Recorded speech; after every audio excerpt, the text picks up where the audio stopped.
Hello dear students, Kashi Hindi Sansthan में आप लोगों का बहुत बहुत स्वागत है। प्यारे बच्चों, आज की इस विशेष वीडियो में मैं जो आजकल का जो एकदम बर्निंग टॉपिक्स है, समसामयिक समस्या है, ऐसे टॉपिक्स को लेकर करके यानी निबंध के रूप में आप प्रयोग कर सकते हो या और भी जो नॉलेज हैं उसकी जगह पर आप जानकारी हासिल कर सकते हैं।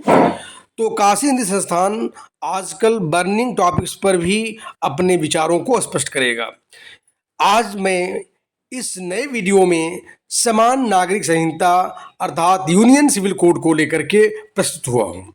यूनियन सिविल कोड, ध्यान दें, एक ऐसी व्यवस्था है, एक ऐसी नियम प्रणाली है, यानी समान नागरिक संहिता का मतलब ही होता है प्यारे बच्चों, जो कानून की दृष्टि में हर लोगों के लिए समान हो।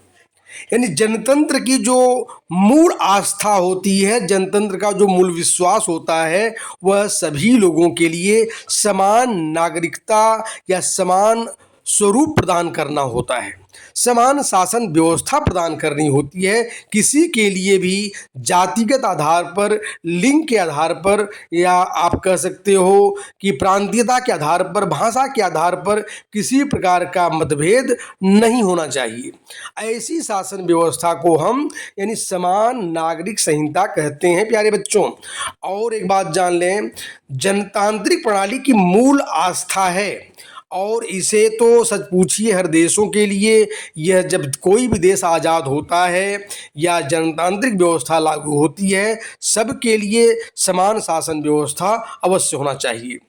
देश में सभी धर्म समुदाय के लिए एक समान कानून यानी एक बराबर का कानून होना चाहिए।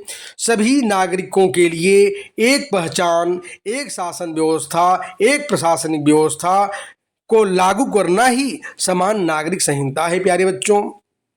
और ध्यान दें, समान नागरिक संहिता यानी एक ऐसी विशेष प्रकार के संवैधानिक उल्लेख है, यानी इसका अनुच्छेद 44 में वर्णन भी हमें मिलता है। यह कानून सभी के लिए समान है, इसमें किसी प्रकार का जातिगत, धार्मिक यानी मतभेद नहीं है प्यारे विद्यार्थियों। और भी ध्यान दें, इसमें सभी धर्मों के लिए एक प्रकार की सिंपल व्यवस्था, यानी जो परंपराओं में जो दोष है उनको भी दूर करने के लिए, यानी विवाह में, तलाक में, ज़मीन जायदाद में, आपसी बंटवारे में, यानी सभी लोगों के लिए, सभी धर्मों के लिए, सभी जातियों के लिए एक समान व्यवस्था का नाम है समान नागरिक संहिता। और विशेष रूप से स्त्री समाज को अधिक ताकतवर बनाने की शासन व्यवस्था समान नागरिक संहिता है प्यारे विद्यार्थियों। समान नागरिक संहिता से अब याद रखें हमें क्या लाभ हो सकता है, उसको भी हम शॉर्टकट बता दे रहे हैं। समान नागरिक संहिता से यानी लोगों में विवाह, गोद लेने की स्थिति में, विरासत, तलाक आदि की स्थिति में हर मुद्दों पर समान अधिकार को, समान कानून व्यवस्था को प्रदान करता है। और दूसरी प्रकार से देखें हम, एक प्रकार से देखा जाए, यह कानून सभी धर्मों में आपसी भाईचारा और सामंजस्य लाने वाली व्यवस्था है। विवाद वहीं होता है जहां अलग अलग धर्म के लिए अलग अलग कानून होता है। जैसे एक घर में कई सदस्य हों और कई सदस्य हों और उसी प्रकार से, लेकिन अगर हर सदस्य के लिए अलग अलग कानून हो, अलग अलग प्रकार की परंपरा हो, तो वह घर टूट जाता है। उसी प्रकार से हर धर्म के लिए, हर संप्रदाय के लिए एक शासन व्यवस्था, एक नागरिक व्यवस्था होनी चाहिए। उसी का नाम यूसीसी है, जहाँ पर सभी धर्मों के लिए, सभी प्रांतों के लिए, सभी भाषियों के लिए, सभी नागरिकों के लिए एक प्रकार की कानून व्यवस्था है प्यारे विद्यार्थियों। ऐसी शासन व्यवस्था का होना अत्यंत आवश्यक है किसी भी राष्ट्र के लिए। अब एक बात और भी जान लें आप लोग, इस प्रकार की व्यवस्था में यानी इससे और भी क्या क्या लाभ हो सकते हैं।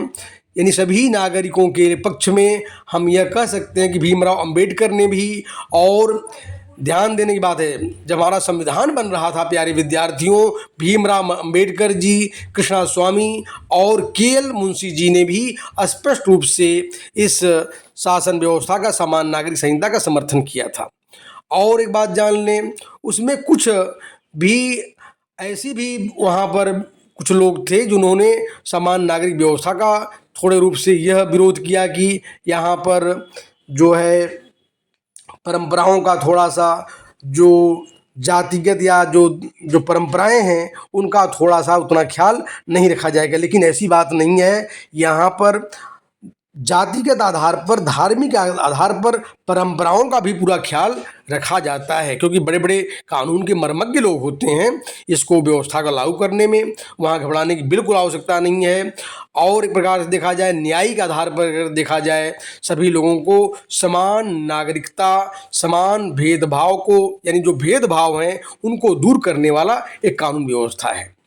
और एक बात ध्यान लेंगे, यह शासन व्यवस्था एक प्रकार से धर्मनिरपेक्षता को, कोई भी राष्ट्र तभी धर्मनिरपेक्ष माना जाता है जब वहाँ एक कानून हो, एक नागरिक समान नागरिक संहिता का प्रयोग हो, तभी वह धर्मनिरपेक्ष राष्ट्र कहलाता है। अगर कोई भी राष्ट्र अगर सब धर्मों के लिए अलग अलग कानून बनाता है तो वह राष्ट्र कभी धर्मनिरपेक्ष नहीं हो सकता है। तो राष्ट्रीय एकता की पहचान के लिए यूसीसी परम आवश्यक है। दूसरी बात अगर देखा जाए, महिलाओं के अधिकार के लिए कानून बहुत ही ताकतवर कानून है। आज हमारे समाज में देखा जाए, यानी उनको भले कानून की दृष्टि में समान है। आर्टिकल नंबर यानी देखा जाए 14, 15, 16 ये बहुत बड़ी व्याख्या करता है समानता के बारे में। लेकिन अगर यूसीसी न हो, सारा आर्टिकल 14, 15, 16 सब मीनिंगलेस हो जाएंगे, कोई औचित्य नहीं रह जाएगा। यानी याद रखें, कानून, यह कानून यूसीसी जो है विवाह के लिए, तलाक के लिए, विरासत के संदर्भ में समाज के लिए रामबाण साबित हो सकता है। और भी जान लें इस कानून से क्या क्या लाभ हो सकते हैं बड़े पैमाने पर। कानूनी प्रणाली में सरलता, स्पष्टता आ जाएगी, समानता को, इक्वलिटी को बढ़ावा मिलेगा। जो लैंगिक मतभेद है, जो यह स्त्री हैं वो पुरुष हैं, यानी यह दूर करके महिला सशक्तिकरण को बढ़ावा मिलेगा, राष्ट्रीय एकता को बल मिलेगा और वैश्विक छवि में कानून की व्यवस्था अच्छा होगा। कुछ लोगों का मानना है कि वो मानते हैं कि नहीं, इससे जो है समाज में थोड़ा सा सामाजिक चुनौतियां बढ़ सकती हैं, खासकर उनकी सांस्कृतिक विरासत को लेकर करके और धार्मिक जो परंपराएं उनको लेकर के। लेकिन ऐसी कोई बातें नहीं है, सबके लिए कारगर सिद्ध हो सकता है और होना भी चाहिए। निष्कर्ष के रूप में हम बता दें कि सामाजिक न्याय, समानता और धर्मनिरपेक्षता की व्यवस्था को लागू करने के लिए यूसीसी समान नागरिक संहिता परम आवश्यक होता है। राष्ट्रीय एकता, महिलाओं को सशक्तिकरण के लिए यह जो कानून है बहुत ही महत्वपूर्ण साबित होता है और आधुनिकीकरण की प्रक्रिया में और वैज्ञानिक मूल्यों को भी यूसीसी के माध्यम से बढ़ावा मिलता है। धन्यवाद।